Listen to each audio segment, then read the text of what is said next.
Assalamualaikum warahmatullahi wabarakatuh. Alhamdulillahi rabbil alamin. Alladzi arsala rasulahu bil huda wa dinil haqq liyuzhirahu 'ala ad-dini kullihi wa kafa billahi shahida. Ashhadu an la ilaha illallah wahda la syarika la wa ashhadu anna Muhammadan abduhu wa rasuluhu la nabiyya ba'dah. Allahumma fasalli wa sallim wa barik ala Muhammad wa ala ali wa sahbihi wa man wala wa ba'd. Faqala ta'ala ya ayyuhalladzina amanu ittaqullaha haqqa tuqatih wa la tamutunna illa wa antum muslimun. Wa qala ta'ala ya ayyuhalladzina amanu ittaqullaha wa kunu ma'as shadiqin. Jamaah subuh keluarga besar Masjid Jami Al-Ghazi yang sama-sama dicintai Allah. Hari ini kita sudah memasuki hari ke-17 di bulan Rabiul Awal. Yang itu berarti 5 bulan 13 hari menuju Ramadan. Saya ulangi, 5 bulan 13 hari menuju Ramadan. Mudah-mudahan insyaallah Allahumma balikna Ramadan. Mudah-mudahan kita diberi Allah kesempatan hadir InsyaAllah tahun ini berjumpa dengan Ramadan 1443 Hijriah. Pagi hari ini insyaAllah dalam rangka menguatkan ketahanan keluarga, menanamkan rasa cinta keluarga pada Rasulullah Muhammad SAW, kita akan coba membahas secara khusus bagaimana Nabi SAW teladan dalam keluarga.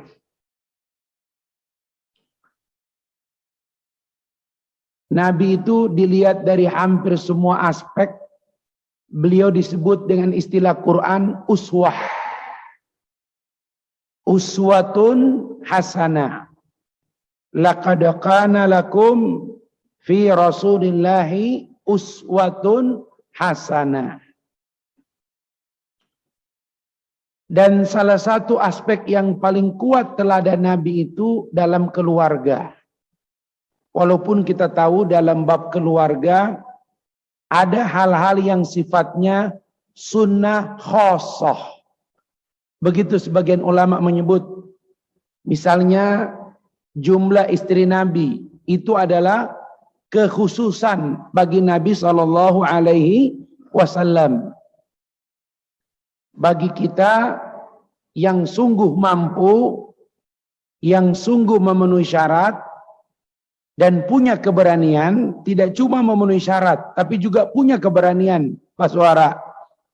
Banyak di antara jamaah ini sudah memenuhi syarat, tapi tidak punya keberanian. Ya. Banyak yang punya keberanian tapi belum memenuhi syarat. Ya, Pak Imam jangan pura-pura tidak dengar. Ya, Masya Allah. Tapi ada juga yang tidak memenuhi syarat dan tidak punya keberanian. Masya Allah. Pak Budi jangan pura-pura tidak dengar ya. Masya Allah. Jadi ada yang punya keberanian tapi tidak memenuhi syarat. Ada yang memenuhi syarat tapi tidak punya keberanian. Ya, ada yang punya keberanian dan sudah memenuhi syarat, tapi dia tidak memiliki momentum. Ya, seperti itu Pak. Ya, tapi kita tidak akan bahas bab ini. Karena mohon maaf, mungkin kita berbeda dalam bab ini.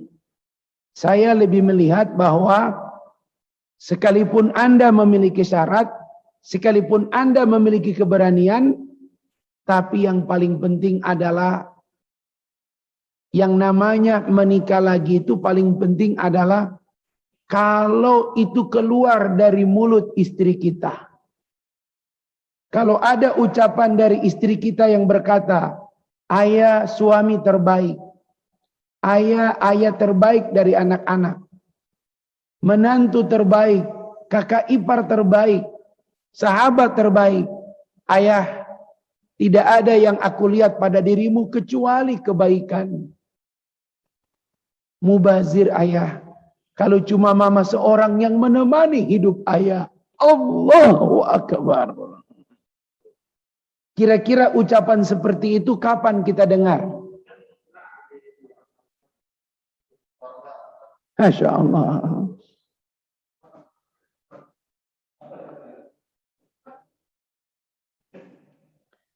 Penuhi syaratnya, pupuk keberaniannya, dan ciptakan momentumnya. Itu syaratnya. Ya Masya Allah. Masya Allah. Pak Imam mulai menyerang balik ya. Kasih contoh dulu Ustaz. Masya Allah. Saya ini termasuk yang dianggap takut sama istri. Tapi tidaklah mengapa. Kadang-kadang saya juga punya hujah, punya alasan. Menikah lagi itu bukan soal takut atau berani Pak Imam.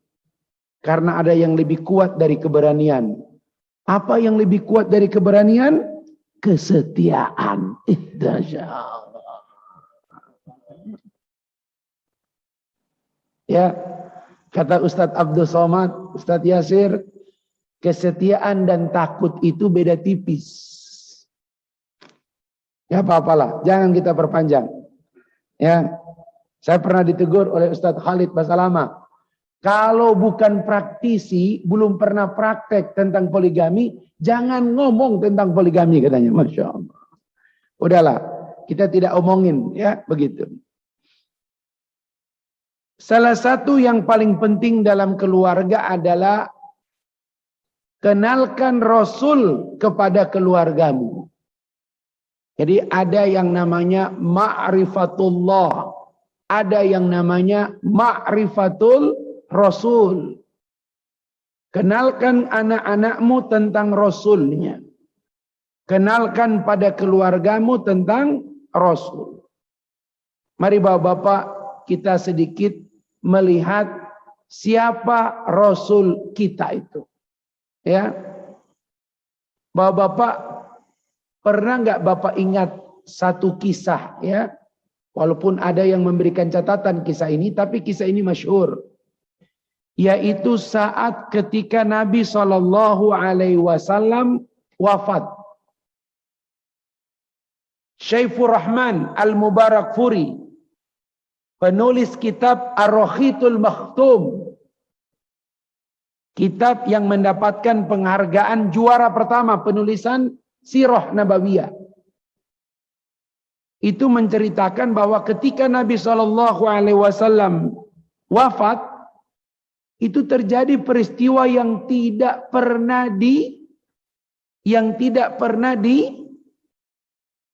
dibayangkan. Bapak bisa bayangkan ya. Ini kenapa kita harus ajarkan keluarga kita siapa Rasul kita itu. Bayangkan orang sekualitas Umar bin Khattab. Orang sekualitas Umar bin Khattab saking cintanya dia kepada Nabi. Saking cintanya dia kepada Nabi, dan ini memang masih terbawa. Karena bayangan orang Nabi itu nggak mungkin mati. Orang-orang Quraisy itu Pak, orang-orang Quraisy, kenapa mereka tidak mau mengakui Muhammad sebagai Nabi? Karena mereka lihat kok Nabi ke pasar. Nabi kayak orang biasa. Begitu Pak. Kok Nabi kami lebih kaya dari dia? Jadi kebayang mereka tuh seperti itu Pak. Ya, Bapak lihat baik-baik. Kita akan lihat ini. Siapa Nabi kita ini? Kita pertama akan membaca ayat yang dibacakan oleh Abu Bakar ketika menenangkan Umar bin Khattab. Yang terlanjur berkata, man qala Muhammadan qad tufiya Sa'aqtulanna. Siapa yang berani mengatakan Muhammad telah wafat, kupenggal batang lehernya. Masya Allah. Ada yang mengatakan Umar itu betul-betul emosional. Saking cintanya dia nggak percaya kalau Muhammad wafat. Seperti itu. Bapak-bapak, ini ayat ketika dibacakan oleh Abu Bakar, itu para sahabat termasuk Umar, itu baru kemudian sadar seakan-akan wahyu itu baru turun. Padahal wahyu sudah selesai. Dan itulah sebabnya kenapa Umar orang pertama yang mengusulkan kepada Abu Bakar supaya Quran dikumpulkan. Ini salah satunya ini Pak. Ketika Umar kemudian dalam keadaan emosi, orang tak ada berani yang mendekat, Abu Bakar membaca ayat ini. Al-Imran ayat 144. Ini salah satu cara kita memperkenalkan siapa Nabi kita, siapa Rasul kita pada keluarga. Al-Imran 144 halaman 68. A'udzu billahi minasyaitonir rajim.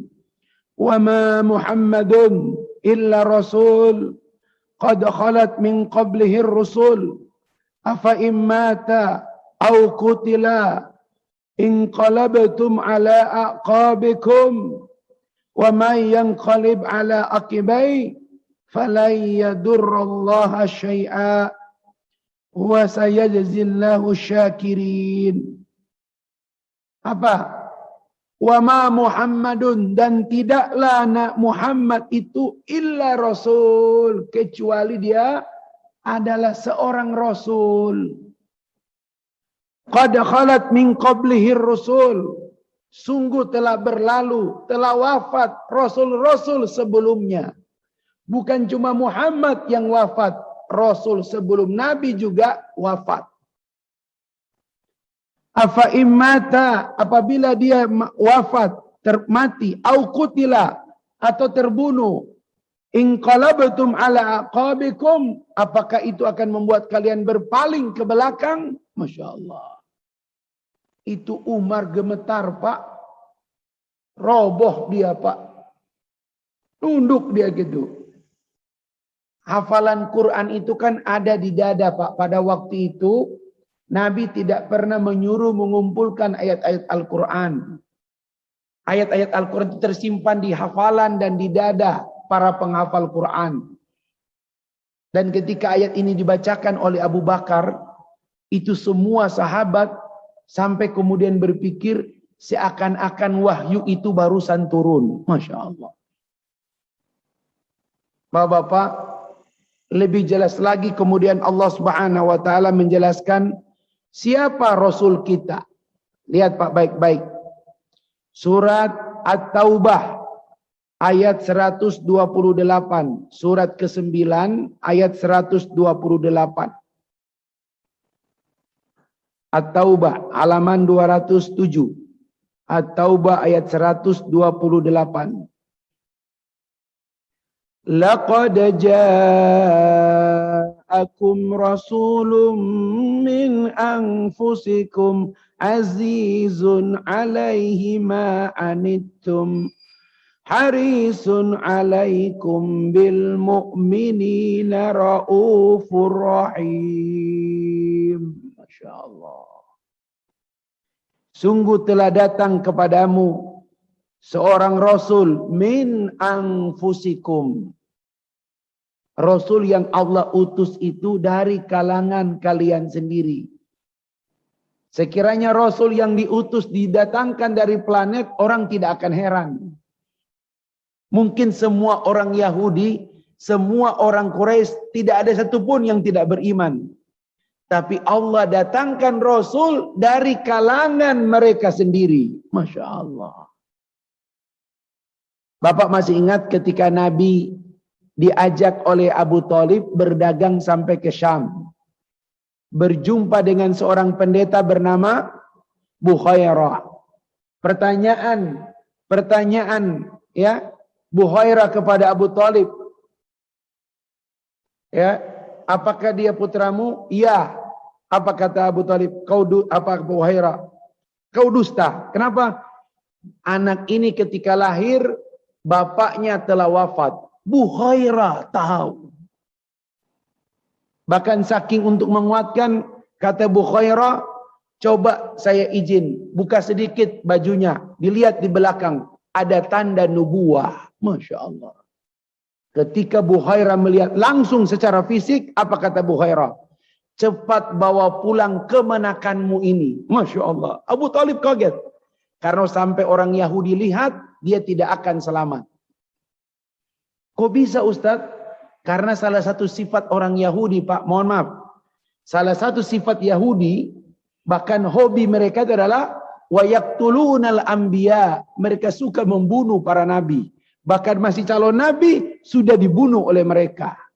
Makanya kalau kita lihat dalam hadis sahih, nabi itu yang diutus sampai 300 orang, kebanyakan mereka terbunuh oleh Yahudi.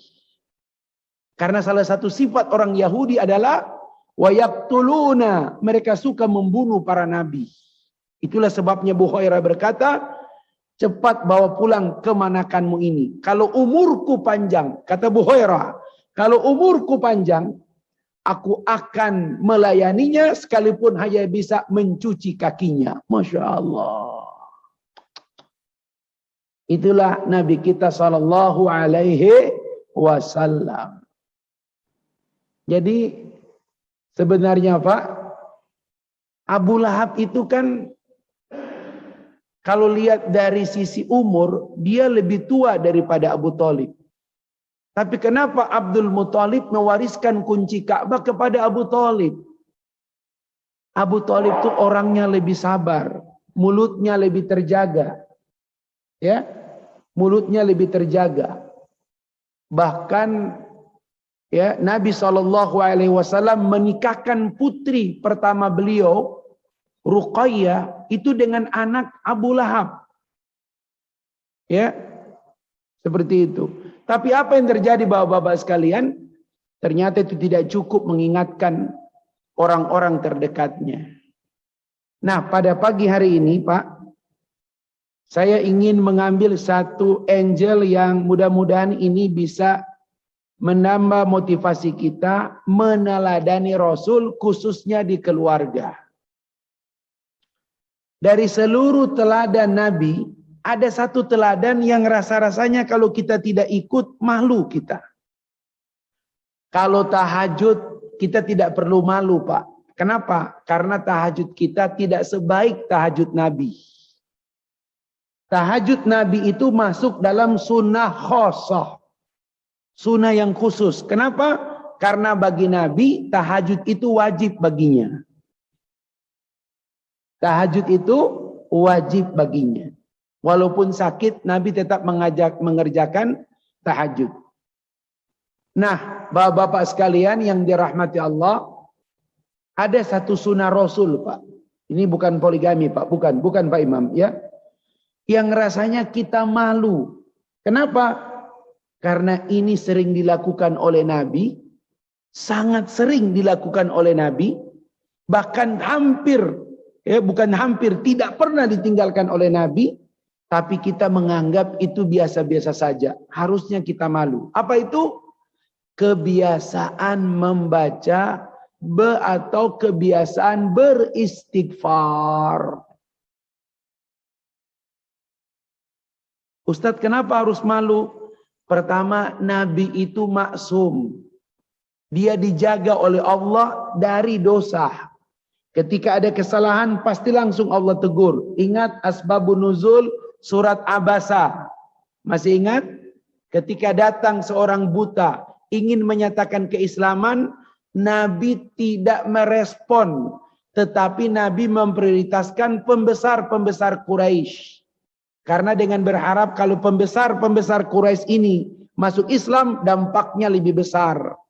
Tapi Nabi diingatkan oleh Allah, ini ada orang yang sudah mau datang, sudah siap menerima risalah. Maka turunlah surat Abasa wa tawalla an ja'ahul a'ma. Apa maknanya? Nabi dijaga oleh Allah. Surat At-Tahrim. Apa itu? Nabi diingatkan oleh Allah karena saking cintanya kepada salah seorang istrinya, kemudian Nabi tidak membenci apa sesuatu yang sebenarnya halal. Waktu itu bab madu, maka turun surat At-Tahrim. Bapak-bapak, Nabi maksum, terjaga, kita enggak. Kalau Nabi terjaga masih beristighfar, sementara kita tidak terjaga, malu. Yang berikut, Nabi secara khusus diberikan jaminan oleh Allah, garansi. Surat Al-Fat ayat, bahkan sebagian ulama menerjemahkan makna Al-Fat, salah satunya ayat yang kedua ini. Inna fatahna laka fatham mubina liyaghfira lakallahu ma taqaddama min dzambika wa ma ta'akhkhara. Salah satu makna kemenangan itu adalah ketika Allah memberikan garansi dosa Nabi yang telah lalu diampuni dan dosa nanti juga diampuni. Kalau kita tidak, Pak, Masya Allah. Maksum, istighfar. Dosa dijamin diampuni, istighfar. Pak, ini yang paling kita malu pada Nabi. Ya Rasul, kau maksum, kau terjaga, kau dijamin ampunan. Masih banyak beristighfar. Anehnya kita, keluarga kita. Salah satu ucapan yang boleh diakui jarang dibiasakan di keluarga adalah istighfar.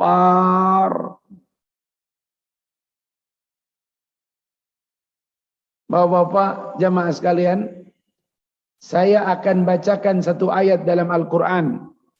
Kalau Bapak dekat dengan Al-Quran, silakan mendekat buka Al-Quran ini. Bapak mau tahu nggak kenapa kita harus beristighfar? Bapak akan kaget jika baca ayat ini, Pak. Suratnya surat Fatir, surat yang ke-35, ayat terakhir. Fatir itu 45 ayat. Jadi cari aja surat Yasin. Surat Yasin itu surat ke-36. Sebelum Yasin, Pak, ada 3-4 baris, yaitu penghujung surat Fatir. Kenapa kita harus mohon ampun kepada Allah? Kira-kira kalau kita baca, Pak, ayat ini, mungkin kita akan termasuk orang yang akan menyesal kalau tidak banyak-banyak membiasakan istighfar. Coba kita baca surat Fatir ayat 45. A'udzu billahi minasyaitonir rajim.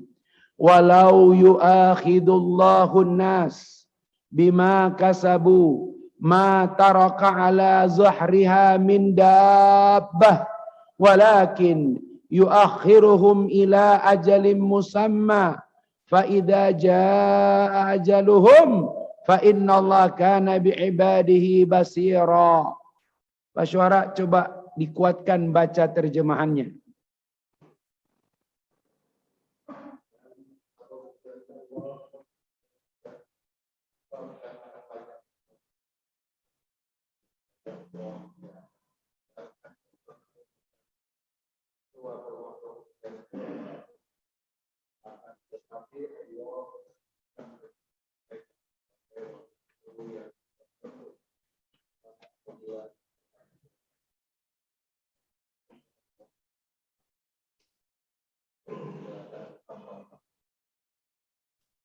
Walau yu'akhidullahu nas, sekiranya Allah jika ingin menghukum, sekiranya Allah jika ingin menyiksa orang yang berdosa, Pak, mohon maaf Pak, jika Allah ingin menghukum atau menyiksa manusia yang berdosa di atas muka bumi ini, Pak, maka tidak ada satupun yang tersisa dari makhluk yang bergerak di atas muka bumi ini. Allah. Pak, coba bayangin Pak, kalau sekiranya Allah seperti itu Pak, setiap dosa langsung mati. Masya Allah. Ngelihat sesuatu yang ini, mati. Masya Allah. Aduh, Masya Allah. Zolim dengan rakyat langsung mati. Masya Allah. Itulah sebabnya Pak. Makanya di ayat yang lain Allah katakan, wa ma asabakum min musibah, dan tidaklah ada musibah satupun yang menimpa kalian itu disebabkan karena perbuatan kalian sendiri. Tapi di ujung ayat itu Allah katakan wa ya'fu an katsir. Tapi kebanyakan Allah masih memaafkan. Allah masih memaafkan. Masya Allah. Sekiranya Allah ingin menghukum Pak setiap manusia yang berdosa, maka tidak ada satupun makhluk yang bergerak. Allah biarkan hidup di atas muka bumi. Makanya para ulama mengatakan, tidak ada rahmat Allah yang paling besar kecuali ampunannya. Itulah sebabnya Bapak-bapak, ya, Imam Hasan Al-Basri ketika ditanya oleh muridnya, wahai Syekh, lebih dari sekian puluh orang sudah datang kepadamu, tapi setiap mereka minta jalan keluar, engkau hanya menyuruh mereka memperbanyak istighfar, memperbanyak istighfar. Kenapa cuman itu yang kau sarankan kepada mereka? Kata Imam Hasan Al-Basri, dia mengutip surat Jin. Surat Nuh. Surat Nuh itu surat yang ke-71, ayat yang ke-10 sampai dengan 12. Faqultu astaghfiru rabbakum innahu kana ghaffara. Ketika Nuh berkata, mohonlah ampun kepada Allah kalian semua. Sesungguhnya dia Allah Ghaffara. Ini asma nama Allah dalam Al-Quran, dalam sifatnya, yaitu dia Ghaffar. Dia pengampun. Yursilis sama alaikum midrara. Dia akan memberikan, mendatangkan kepada kalian hujan. Ya, air yang bermanfaat. Wa yumdidkum. Allah tidak mengatakan wa yarzukum. Tidak Allah katakan dan kami rizkikan, tapi wa yumdidkum bi amwal. Apa tuh wa yumdid? Para ulama menerjemahkan apa wa yumdid, Pak? Memperbanyak. Ya, ada ulama yang menerjemahkan kalau wa yumdid itu tuh bukan kita yang cari harta, harta yang datang kepada kita. Masya Allah. Makanya bapak-bapak kalau anak lagi ada ujian, persiapan, selain dia ikhtiar dengan kemampuan belajar serius, tenang, perbanyak istighfar. Pak Imam kalau pingin mendapatkan momentum yang tadi, Pak, perbanyak istighfar. Masya Allah. Masya Allah. Perbanyak istighfar. Nggak usah jauh-jauh, Pak. Di rumah itu, Pak, tilawah berat, Ustaz. Apalagi mau sholat. Ya, apalagi la ilaha illallah wahdalah. Kalau begitu, Pak, minimal perbanyak istighfar. Inni atubu wastaghfiruh. Sungguh aku bertaubat dan beristighfar. Fi yaumin mi'atan. Itu Nabi maksum, dijamin dosanya diampuni, masih mohon ampun pada Allah sehari 100 kali. Ya Allah. Makanya saya di rumah kalau anak itu buat salah, tidak lagi pakai marah, Pak. Marah itu bikin rugi kita sendiri. Karena kalau kita marah keluar kata-kata yang lain. Marah akan keluar kata kasar, kata kotor, akhirnya anak yang kena. Kalau gitu apa? Kalau dia salah, suruh dia wudhu. Kalau bisa dia sholat mutlak 2 rakaat. Setelah itu kemudian suruh dia istighfar 100 kali. Duduk istighfar 100 kali. Jangan berdiri kecuali sudah 100 kali. Keraskan istighfarnya. Astaghfirullah wa atubu ilaih. Astaghfirullah wa atubu ilaih. 100 kali, Pak. Kebiasaan para sahabat, kalau ada orang yang salah, mereka saling mendoakan. Ghafarallahu laka wa ghafarallahu lana. Semoga Allah mengampunimu dan Allah mengampuni kita semua. Masya Allah. Sekarang Bapak-bapak, kita akan masuk apa itu istighfar, Ustaz. Nah, istighfar dari kata gofaro. Gofaro artinya menutup. Ampunan itu kalau diterjemahkan dalam bahasa Al-Quran, maghfirah. Kalau mohon ampun, astaghfirullah. Ya, seperti itu. Allah punya sifat, ya, Ghaffar. Dia Maha Pengampun. Sekarang kita lihat apa pendapat ulama tentang makna istighfar. Di antara ulama yang luar biasa kedalaman ilmunya menerjemahkan istighfar, Imam Al-Ghazali. Coba Bapak lihat terjemahan beliau. Kata beliau, jika Allah mengampuni seorang hamba, jika Allah mengampuni seorang anak manusia, itu berarti pertama, Allah menutup aibnya sehingga tidak terlihat oleh manusia yang lain. Saya ulangi, jika Allah mengampuni kita, Pak, kita ini anak manusia kan? Maka itu berarti Allah menutup aib kita dari pandangan manusia yang lain. Apa maknanya ini, Pak? Saya jelaskan, Pak, apa maknanya? Kalau Anda terlihat baik, mohon maaf, Pak. Kalau Anda terlihat baik, sebenarnya nggak baik-baik amat, Pak. Kita ini hanya terlihat baik karena Allah menutup aib diri kita. Karena Allah menutup aib kita. Sekiranya Allah membuka aib kita, Pak, orang nggak mau berdiri sholat di samping kita, Pak. Masya Allah. Kenapa? Masya Allah. Makanya kenapa ada zikir pagi dan sore mengajarkan kepada kita itu doa. Allahumma stur aurati wa amin rawati. Ya Allah, tutuplah aibku. Tutuplah satar. Ya, hijablah, tutuplah kesalahanku. Masa lampau kelamku. Tutup ya Allah, tutup.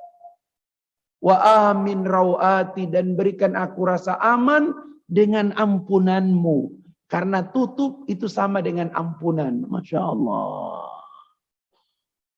Kalau Nabi berdoa seperti itu, kira-kira apa aib Nabi? Nggak ada. Tapi dia masih meminta kepada Allah pagi sore loh. Pagi sore apa itu? Tutuplah auratku dan berikan aku rasa aman dengan ampunanmu. Ini kita, Pak, ya Allah. Ayo, Pak. Kita bangun kembali spirit istighfar supaya dengan itu kita dipantaskan menjadi orang yang lebih baik, rizki yang lebih baik, masa depan yang lebih baik. Ya, semuanya kita upayakan, Pak. Berawal dari apa, Pak? Mari hidupkan, tumbuh, suburkan istighfar. Masya Allah. Yang kedua kata Imam Al-Ghazali, kalau seseorang itu diampuni oleh Allah, itu berarti di hari kiamat dosanya ditutup oleh Allah dan dia tidak mengazab hambanya itu. Makanya Bapak-bapak, coba kita lihat kedudukan istighfar, Pak. Coba Bapak ingat, di mana kita ucapkan istighfar, mohon ampun kepada Allah waktu sholat.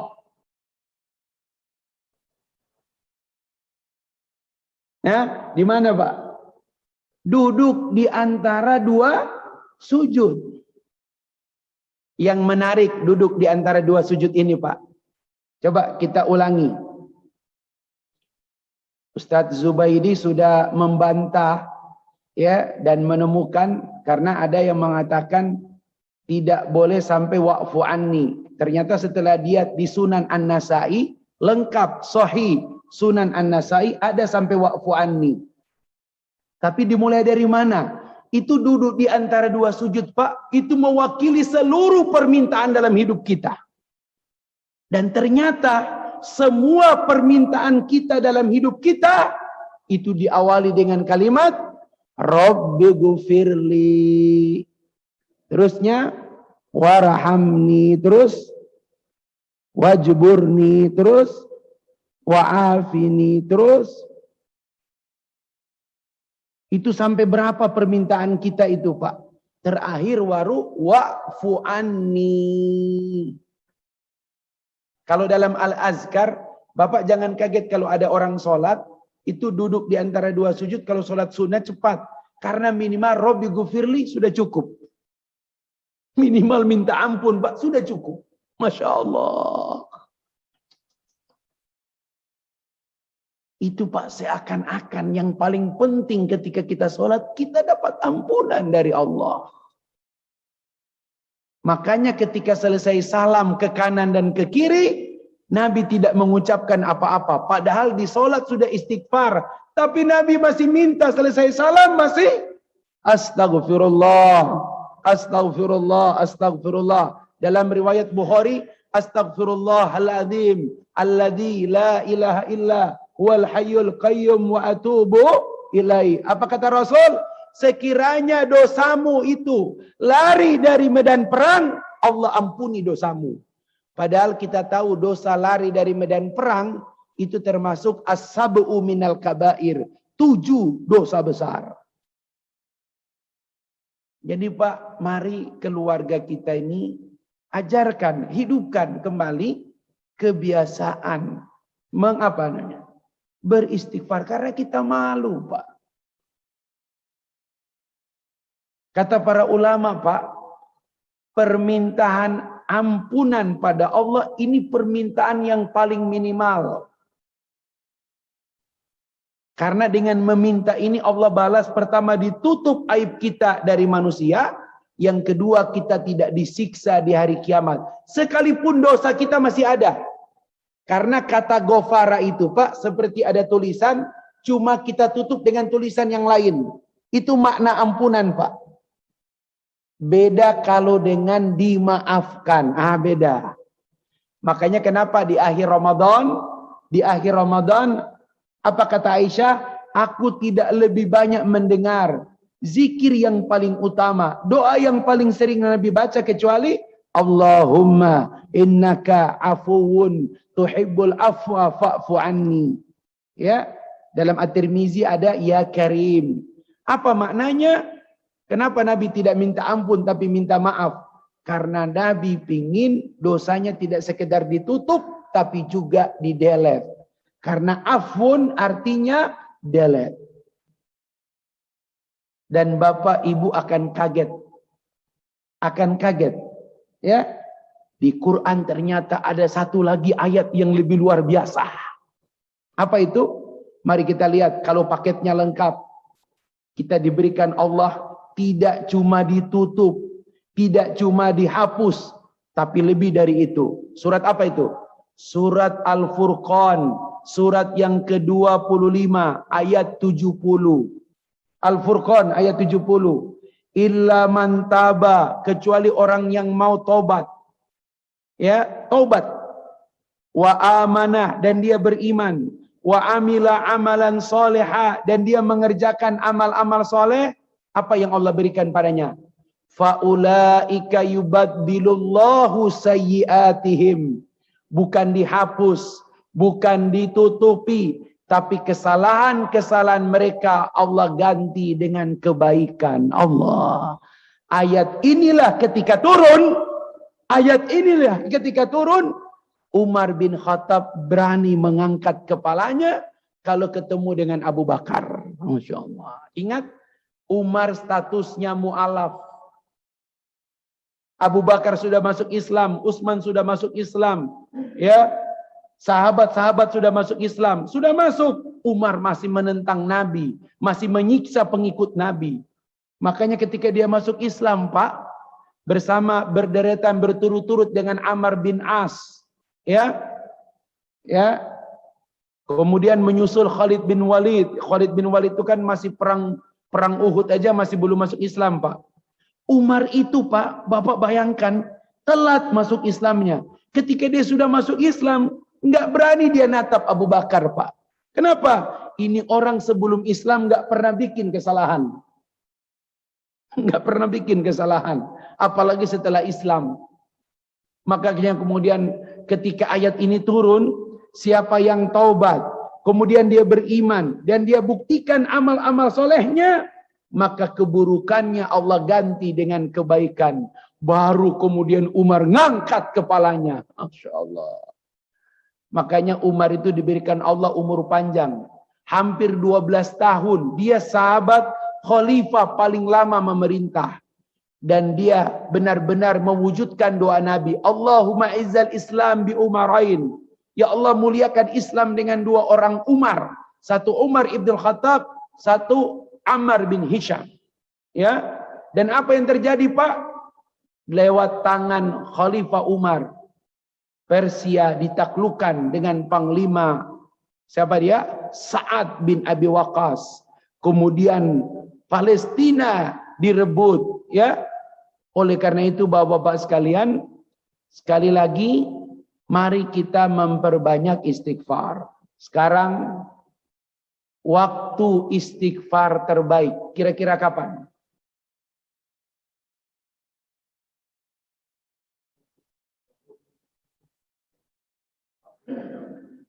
Pertama, waktu terbaik istighfar, Pak, itu Ramadan. Ramadan. Tidak Allah cuma siapkan, tapi hampir seluruh waktu Ramadan itu isinya istighfar. Coba Bapak lihat 3 hadis berturut-turut. Man sama Ramadana imanan wahtisaban. Apa ujungnya? Ghufiralahu. Disiapkan jaminan ampunan. Itu puasa malamnya. Man qama lailata Ramadan imanan wahtisaban. Apa jaminannya? Ghufiralahu. 10 hari terakhir. Hadisnya semuanya hadis-hadis sahih. Apa 10 hari terakhir? Man qama lailatul qadri imanan wahtisaban ghufiralahu ma taqaddama min dambi. Mulai dari puasanya, mulai dari tarawihnya, mulai dari iktikaf 10 hari terakhir, semuanya jaminan ampunan. Apa kata Nabi? Apa kata Nabi? Tidak ada orang yang lebih celaka. Tidak ada orang yang lebih celaka. Allah beri dia umur, hadir di bulan Ramadan, tapi dia tidak mendapatkan ampunan. Allahu Akbar. Masya Allah.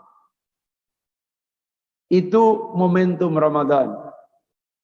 Kalau harian, Pak, ya, sebagaimana dalam Al-Quran, ya, surat apa itu? Wahum bil ashari yastaghfirun. Mereka di waktu sahur. Ada yang bilang itu kayak menjelang subuh. Kenapa menjelang subuh? Karena menjelang subuh itu malaikat penjaga siang, malaikat penjaga malam, sebelum mereka berganti, itu semuanya turun ke sepertiga langit bumi. Apa yang mereka minta ditugaskan oleh pertama? Dengarkan. Ya, ampunkan orang yang memohon ampun kepada Allah. Masya Allah. Nah, bapak-bapak sekalian yang dirahmati Allah, sekarang Ustadz akan buka satu lagi. Kenapa kita perlu beristighfar di keluarga? Sekarang saya coba menanyakan sesuatu. Coba Bapak ingat, istighfar apa yang paling sering Bapak ucapkan? Pak Imam, istighfar apa yang paling sering Bapak ucapkan? Astagfirullahaladzim. Berikut apa lagi yang lain? Mbak ini? InsyaAllah. Pak Suara paling sering kemana? Istighfar kubro. Allahumma anta rabbi la ilaha illa anta. Mantap. Pak Budi paling sering, kalau menurut Pak Budi ini, pokoknya pengalaman pribadi, paling sering apa? La ilaha illa anta subhanaka inni kuntu minaz zalimin. Pak Bambang, paling sering. Astagfirullahaladzim. Itulah sebabnya kenapa Ustadz angkat tema ini, Pak. Ada satu istighfar yang mungkin Bapak sering lakukan, tapi Bapak tidak sadar itu istighfar yang paling utama. Karena istighfar ini Pak adalah cara yang paling sederhana kita membalas jasa orang tua kita. Apa itu? Rabbi ghfirli wali walidayya. Masya Allah. Mohon maaf Pak, rasanya tidak ada satupun yang kita bisa membalas kebaikan orang tua Pak. Tidak ada. Dan orang tua pun tidak pernah berpikir kalau apa yang dia lakukan anaknya harus balas. Nah, satu-satunya yang paling ya, dia berharap automatically anaknya tahu, anaknya sadar. Apa itu? Anaknya sering-sering mengatakan Rabbi ghfirli wali walidayya, Rabbi ghfirli wali walidayya. Bahkan kalau dilengkapin Pak, inilah istighfar yang ada isinya ngebangke. Kenapa? Rabbi ghfirli wali walidayya warhamhuma kama rabbayani. Ya Allah, ampuni aku, tapi ampuni juga orang tuaku. Kasihi mereka berdua sebagaimana mereka ngebangke, sebagaimana mereka waktu kami kecil. Ya Allah, mereka sayang, mereka. Maka tidak ada orang tua yang paling menderita di hari tua atau setelah dia wafat kecuali dia tidak mendapati anaknya sering beristighfar. Masya Allah. Masya Allah. Rabbi gfirli wali walidayya, Rabbi gfirli wali walidayya. Masya Allah. Wah, orang tua kita ma'aba almarhum. Masya Allah. Rabbi gfirli wali walidayya. Ya. Bahkan kalau kita lihat doa Nabi Ibrahim ya, lebih lengkap lagi. Doa Nabi Ibrahim. Surat 14. Surat Ibrahim. Masya Allah. Mari kita lihat beberapa doa Nabi Ibrahim.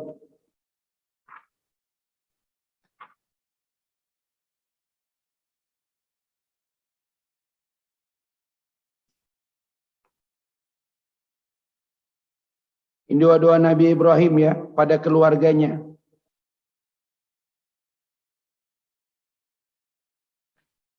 Ketika dia berdoa, Alhamdulillahilladzi wahabali ala kibari Ismail, Ibrahim ayat 39. Alhamdulillahilladzi wahabali ala kibari Ismail wa Ishaq. Inna rabbi lasami'ud du'a. Ya, segala puji bagi Allah yang telah menganugerahkan kepadaku ya di usia tuaku ya Ismail dan Ishak. Inna rabbi lasami'ud du'a. Sungguh Tuhanku pasti mengabulkan, mendengarkan doaku. Rabbi ja'alni muqimas shalah wa min dzurriyyati rabbana wa taqabbal du'a. Jadikanlah aku dan keturunanku orang-orang yang senantiasa mendirikan salat. Rabbana wa taqabbal du'a. Ya Allah kalau bisa, ya Allah kalau bisa ini doa yang ini ya Engkau terima ya, Masya Allah. Kemudian dia berdoa, Rabbana ghfirli wali walidayya walil mu'minina yauma yaqumul hisab. Masya Allah. Pak, tambahkan doa ini Pak.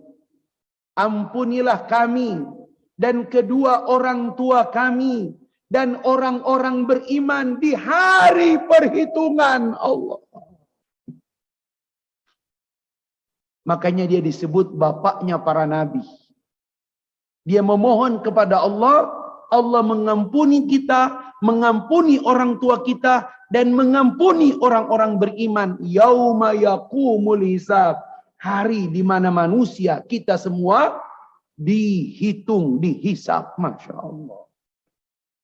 Bapak-bapak, mari jemaah sekalian, ya. Syuruk 5:26. Sekarang 3:4. Insyaallah ya 5 menit lagi lah ya. Sekali lagi Bapak-bapak, ayo ajak keluarga kita perbanyak istighfar. Masya Allah. Saya masih ingat Kalau dulu dengarkan abah ngaji itu, memang saya cari dalil memang nggak ada. Tapi karena doa, kata para ulama, kalau dia baik boleh. Apa itu? Setiap kali dia ngaji, ada ayat-ayat tertentu, ketika dia minta ampun, dia selalu pasti lengkap. Ayat kalau dia baca ada neraka, dia berkata, Rabbi gufirli wali walidayya. Itu yang saya ingat dari Abah. Kalau dia baca ayat ada neraka, dia pasti keluar dan dikuatkan. Mungkin dia ngajarin kami anak-anaknya. Apa dia? Rabbi gufirli wali walidayya. Innal ladhina kafaru min ahlil kitab wal musyrikina fi nari jahannam. Rabbi gufirli wali walidayya. Masya Allah. Orang tua kita itu Pak, nggak tahu kita mau balas apa mereka. Tapi balasan yang paling baik untuk mereka adalah doa ampunan untuk mereka. Masya Allah. Mudah-mudahan ini Pak menjadi semacam spirit bagi kita. Hidupkan apa? Memperbanyak istighfar di keluarga kita. Terakhir sebelum ditutup, saya sekedar mengulang. Kisah ini Pak, diulang-ulang kita baca. Diulang-ulang kita ingatkan kepada, apalagi kalau kita bacakan di keluarga. Kisah Imam Ahmad bin Hanbal yang dipaksa panggilan hatinya. Tidak ada undangan ceramah. Tidak ada murid yang mengundang. Tidak ada jadwal dia harus berkunjung. Irak itu 2 kota paling besar, Basrah dan Kufah. Ya, dipaksa Imam Ahmad. Imam Ahmad itu saya beritahu Pak, supaya Bapak tahu bagaimana ibadahnya, ya, kekuatan kecerdasannya, dia menghafal 1 juta hadis. Sekali lagi 1 juta hadis. Belum ada Imam Bukhari Pak, belum ada Imam Bukhari, belum apa, dia hafal 1 juta hadis. Yang kedua, kalau dia sholat Isya Pak, itu ke sholat wudu, ke sholat subuh, dia tidak pernah berwudu lagi. Sholat Isya ke sholat subuh, dia tidak pernah berwudu lagi. Kenapa? Karena kalaupun dia tidur, tidurnya tetap terjaga. Allahu Akbar. Tiba-tiba dia dipaksa oleh hatinya, nggak tahu harus pergi ke Basrah. Perjalanan yang cukup jauh. Tiba di Basrah pas waktu Isya. Dia ikut sholat Isya dengan kaum muslimin di situ. Kemudian menjamak takhir maghribnya. Sekiranya waktu itu sudah ada medsos, maka orang akan tahu itu Imam Ahmad bin Hanbal. Maka marbot yang menjaga masjid itu meminta kepada beliau, karena semua jamaah udah pulang, dia masih berzikir. Ya ahli ibadah, dari Isya ke subuh tidak batal wudunya, diminta, ya Syekh mohon maaf masjid mau ditutup, silakan keluar. Sudah pindah keluar di teras, masih pun diusir keluar. Masya Allah. Imam Ahmad makin bingung, ini ada apa? Dan dia tidak ngaku-ngaku Pak. Ini nih karakter ulama, jangan ngaku-ngaku Pak. Saya Imam Ahmad bin Hanbal. Apa kata orang-orang? Sekiranya orang Basra tahu itu Imam Ahmad bin Hanbal, tak ada satupun penduduk Basra yang akan tidur malam itu. Insya Allah. Pak, apa yang terjadi Pak? Di seberang masjid itu ada kedai roti, maka kemudian orang kedai itu melihat seorang orang tua kok kayak dari masjid. Ya Syekh ta'al. Dipanggillah Imam Ahmad bin Hanbal, datang kemudian ke tukang kedai itu. Ayo istirahatlah di sini. Ada tempat jika kau bermalam. Aku siapkan dulu untukmu minuman, ya, dan sedikit makanan. Ternyata dia punya kedai roti. Dan Imam Ahmad bin Hanbal memperhatikan. Setiap kali dia berbuat sesuatu, mulutnya istighfar. Masya Allah. Akhirnya Imam Ahmad bin Hanbal, ya fulan, sejak kapan kamu membiasakan istighfar di mulutmu itu? Dari tadi aku lihat kau menyiapkan roti, kau menyiapkan minuman, istighfar terus dari mulutmu. Apa kata dia? 30 tahun yang lalu aku sudah membiasakan istighfar. Masya Allah. Imam Ahmad bertanya, ya fulan, adakah doamu yang belum dikabulkan oleh Allah? Apa kata penjual, pemilik kedai itu? Rasa-rasanya semua doa telah Allah kabulkan kepadaku, kecuali satu. Apa permintaanmu? Sudah lama aku ingin rindu berjumpa. Aku mohon pada Allah, pertemukan aku dengan Imam Ahmad bin Hanbal. Masya Allah, menangis Imam Ahmad bin Hanbal, ahli ibadah, ilmu, ulama. Dia datang, Masya Allah, dipaksa oleh Allah untuk mendatangi sahibul istighfar. Masya Allah. Apa kesimpulannya, Pak? Kalau hari ini Bapak di keluarga, ya banyak persoalan-persoalan, Pak, coba mulai dari tips yang sederhana ini. Kasratul istighfar, perbanyak istighfar. Ayo, mak-mak di rumah, daripada cucu-cuca, perbanyak istighfar. Masya Allah. Ya, coba istighfar. Masya Allah, astagfirullah. Baik bapak-bapak, ibu-ibu sekalian, mudah-mudahan ini menjadi pelajaran bagi kita semua. Insya Allah, ya, kita bisa merutinkan, memperbanyak, dan ajak anak, cucu, ya, menantu, kakak ipar, adik ipar. Kalau dia tanya, Kang, eta kumaha tuh mas suasana sakit atau mah ya? Nanya ini masa-masa masih PPKM, masa-masa masih dalam keterbatasan, masa-masa sulit. Sebelum kita beri bantuan apapun masih terbatas, kita beri nasihat. Perbanyak istighfar wa yumdid amwalakum. Mudah-mudahan ya Allah akan memperbanyak rizkimu, memperbanyak hartamu, diberikan kemudahan.